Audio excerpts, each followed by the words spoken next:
there, welcome to Sweet 16, where we watch the sweetest 16 minutes of gameplay and have a chit-chat about what we're seeing. My name is Red, and I'm joined by Dan. Hello! And Joe. Hello. And this here is Destroy All Humans 2 Reprobed, the reprobening. That Indeed second bit, I lied about it, it's just reprobed. So what we're seeing here is I have to infiltrate the Rock, or Alcatraz, as it's known. So I have body snatched this soldier, so I can sneakily get onto the ship without anyone else noticing. A bit of background history on this. This is a remake of the 2003 one, right? Yes. Is it a remake or a remaster? It's a remake. Okay. But it's a very faithful remake. I think they've got the level design completely accurate. It's essentially exactly the game as it was, but with new graphics, completely rebuilt graphics. Oh wow, okay. Because I always thought these were just HD remasters, but because this looks pretty good. Yeah, the graphics are pretty good. There's a lot of detail in the world, and the facial animations are all really good. But it does feel like a game from 15 years ago, for better or worse. Right. When you say it, what are the better and the worst parts? I guess the better parts is it was a simpler time. It was a dumb time where you just ran around blowing stuff up, and there was a lot of jokes and stupidity in just the actions of what you were doing. That's the better part, and probably also the worst part. It's quite simple. There's not a lot of depth to the writing.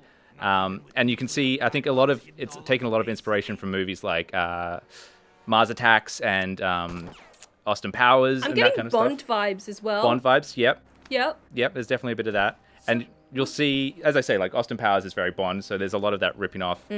We have a femme fatale who shows up. A lot of very immature humor.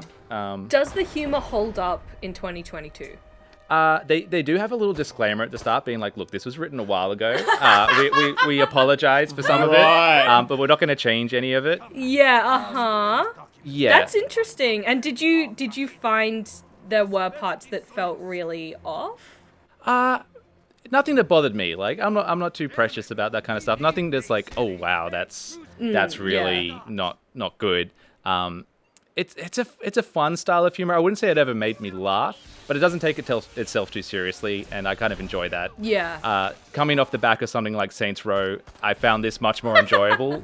It was a bit less cringy, even if it's wink wink nudge nudge cringy. Yeah. It's intentionally so.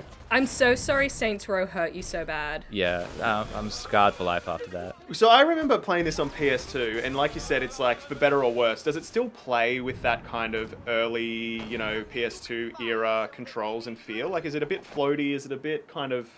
A little. I mean, it feels pretty tight. Everything's got a good sort of snappy auto aim to it. It's very easy to sort of pick guys up, throw them around, jumping around feels good. It controls well. Nothing about it made me go, this feels super dated in the controls of it. There's a weird part of me that sees this, and look, I didn't play it back when it first came out. There's a weird part of me that sees this and kind of goes, why wouldn't you just play Ratchet and Clank?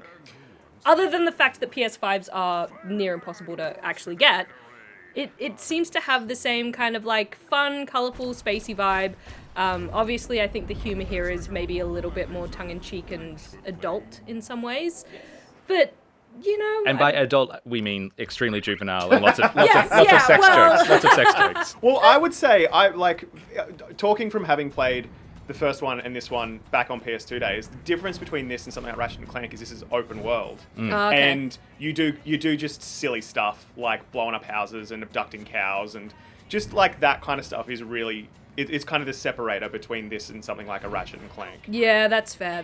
And there's a big destruction element, is from what I remember. There is, yeah. Everything can be destroyed. You can level the entire city, although it will pretty much just respawn the second you look away.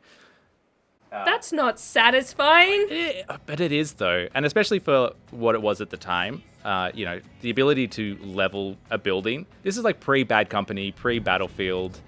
Well, pre-Battlefield being destructive, I should say. Yeah, because I remember when this came out around the time of... And I think it's from the same studio that did Mercenaries. Correct. And when both of those games came out, it was oh my god, we can blow up a building? Are you crazy? And it was so much fun. But this kind of thing, I always think about this when it comes to remasters and remakes.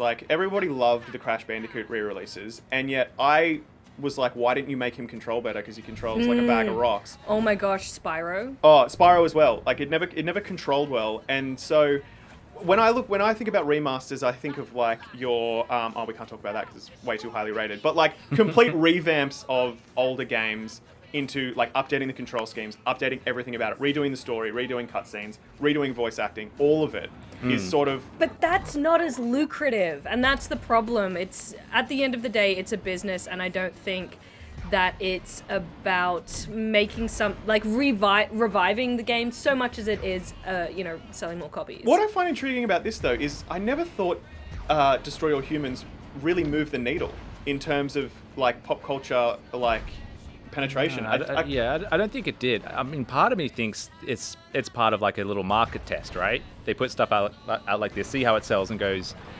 is there a market to make a whole new one?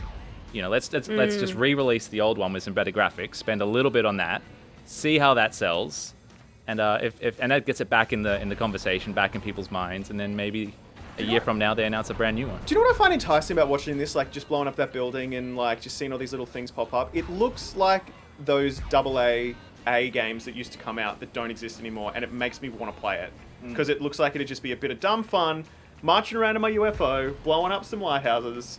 Exactly. I mean, this is like Pandemic was sort of the kings of AA in Australia, and we don't really have that industry anymore. You know. Yeah, that is true, and I feel like that we talk about this a lot. I'm sure we've talked about it on a Sweet 16 before, but that kind of AA part doesn't really exist anymore, which is just such a huge bummer. Yeah, it's just a bit sad. Anyway, to what we're looking at now, I just leveled Alcatraz and finished that mission, and this unlocked London. So you do get to like go to a whole bunch of different cities, a whole bunch of small different open world maps. I think there's London, there's Japan, and there's a few others I won't spoil if people don't want to know, but you get to go around the world quite a bit, which is cool. To bring up your favorite game, Joe, Saints Row, the new one, looking at this looks much more designed. Like the spaces look much more thought about and laid out and like designed by someone. Yeah. Is that sort of like, is that right? I would say so. I mean, they definitely feel like there's a lot of care. You know, as I said, you've got a whole bunch of these different cities. Each one's got different civilians, different, bits of world design going on in it. I do have to say, it does not seem like they updated this particular running animation because she looks rough. Looks good. I think that's part of the joke, though. I think that's meant to be like, because you're the alien, you're a bit, you don't know how humans walk. You know how humans walk quite right, so you can't really get it. Like, if you see another character who's, that character model, she's got a nice sassy walk. Yeah, right. Whereas as soon as you take her over, you're like... She has a normal gait. You're walking like a man. In alien mode. So, remind me on story-wise, because in the first one, the reason why I played these when I was a teenager is I was a huge Invader Zim fan. Yep. And Invader Zim voiced the character in the first one. Yep, he's still here. He's still here in this one. I might be getting this wrong. There's like another alien in this one that you control, or is that something I've completely made up? So if I remember correctly from playing it like 3 days ago, you are a clone, I think. I think that's what happened. I think they say you died at the end of the first one, but you cloned yourself. Right. So you're technically the same guy, but... But you... Yeah. Well, I feel like that's a philosophical question that we can't answer. Yeah. How wild do the weapons get? There's obviously one weapon we can't talk about, but how wild are the kind of... Well, we might talk about it soon. How silly are they? Are they Ratchet and Clank silly? I'd say, like, I haven't unlocked all of them. You've got this sort of electricity gun is your first go-to one. You've got one which is a disintegrator, which just makes them set on fire. What else is there? There's one which is like a bouncy gun, which turns them into basically little bouncing balls, which is quite fun. You also have a telekinesis ability, so you can pick up anything you want and throw it, including the enemies. I'd say, I mean, it's a good variety of weapons. It's, there's a lot of silliness to them. It just doesn't feel like quite enough for me in 2022. Like, I'm seeing a lot of elements of other games, but the other games do it better, And I feel like this might end up being one just for those that have the nostalgia for it. Even then, I'm looking at it and I'm like, I remember playing this, but I do you know what? I think I would sink a weekend into this on your Game Pass, maybe. Don't know if I'd pay full price for it, though. Yeah, but you're also a sicko, Dan, and sometimes you play games that you're actually not enjoying. That's true. And yet you'll just stick with it for some unknown reason. I do actively punish myself. See, I mean, I will say this is the kind of dumb, fun, open world game I want from something like Saints Row. sorry to keep bringing it back to Saints Row and bagging on Saints Row, but it's like, I can see people playing this and going, yeah, this is just fun. It's dumb. It's silly. There's good variety in the weapons, in the world. You got some silly camp writing and story going on. You know, I can see people enjoying this. To be fair, I do think that I miss kind of that era of games being kind of bad. I miss that era of like just way over the top and, you know, a bit gross and just Definitely not taking silly. themselves too seriously. Yeah, I sort of miss it. So And in doing that like way, one thing really well, like the sort of like they've really nailed. I feel in this that like pulpy alien movie vibe. yeah. You know. Yeah, 100%. I like how I've just talked myself back around. Yeah. Now you're back in. Yeah. You completely changed your opinion there. Yeah. So what's happening here is we've just met this Russian agent who has shot a chemical barrel, oh which no! turns him into this giant, gross, pustule-filled monster. Is that the one from She-Hulk? Abomination? Is it Abomination? It looks like Abomination. And this is an example of, I think, something that definitely hasn't aged so well. The boss fight mechanic, I was just a bit surprised by, because I was shooting him, doing almost no damage, and part of my gamer brain went, well, I'm doing something wrong. There must be a way to weaken him and get that health down faster. So you can see I start shooting him, and I'm like, my gun's doing absolutely nothing. So I start looking around going, what else am I supposed to do? You think so quick. Like, you made that decision so quick. I would have shot him for 20 minutes before I decided. You would have been better off than me, because that is literally the mechanic, is just shoot him. Oh. It was, He's just got heaps of energy. He's just got heaps of health. So I skipped ahead a bit here until, you know, save you 5 minutes of me just shooting him. Yeah, right. But then in a second, we'll see a mechanic does get sphincter. introduced to how to actually beat him. So the second phase, it introduces the mechanic. But I was just like, it just felt bad. It was like, About how long was that first stage? it was maybe like 5 minutes. Like, not super long, but enough. That's a long Maybe time. less than that. Maybe it felt like 5 minutes in gamer time, which Yeah, it was yeah, probably right. only a minute, but Yeah, it felt but- like a long time. It would almost definitely more than a minute. Is there like upgrades? Can you make your weapon stronger? You can, yep, you can upgrade it. So like for the electricity gun, for example, you can make that chain to more people. You can make it so it shoots longer, has more charge. Everything can be upgraded, including your ship.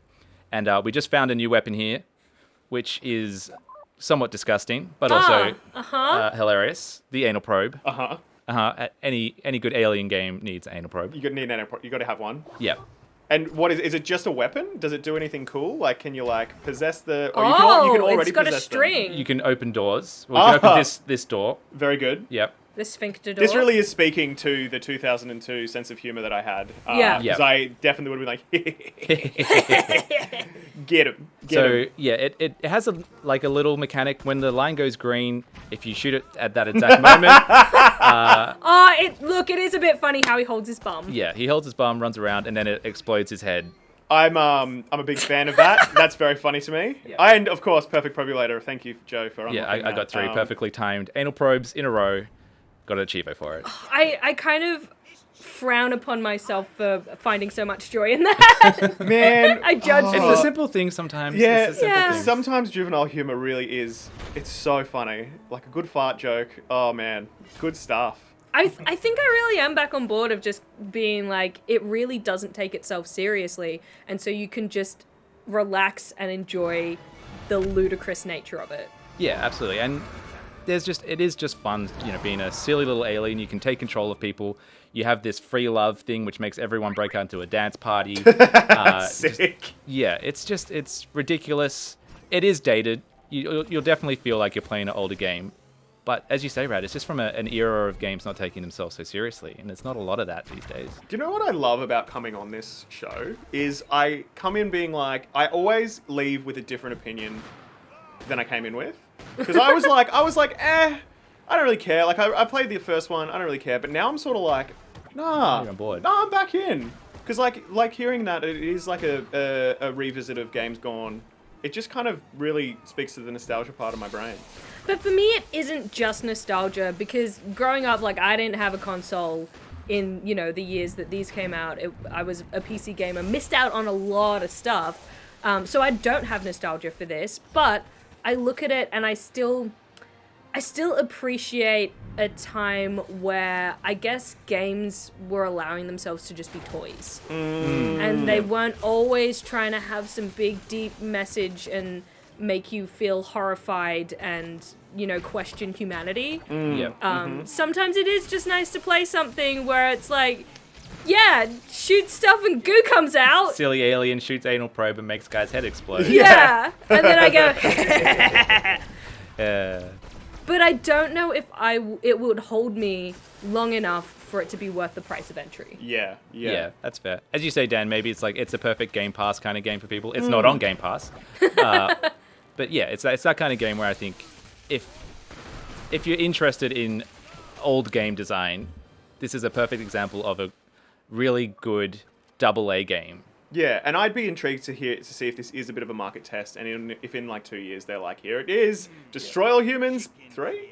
Was there a 3? I think there was a 3. I can remember a 3. There was no 3. There was no 3. So then it'd be Destroy All Humans 3. Look out. Because I would love to see this updated with like modern cover shooter. See, that's fun. Little fancy frills. Yep. Yeah, I like it. I'm back on board. This is definitely the sort of Austin Powers vibe I was talking about. You have a lot of secret agents, a lot of that kind of stuff going on. Anyway. Over the top and just a good laugh, and that's something I can always get behind. Well, that is it for this Sweet 16.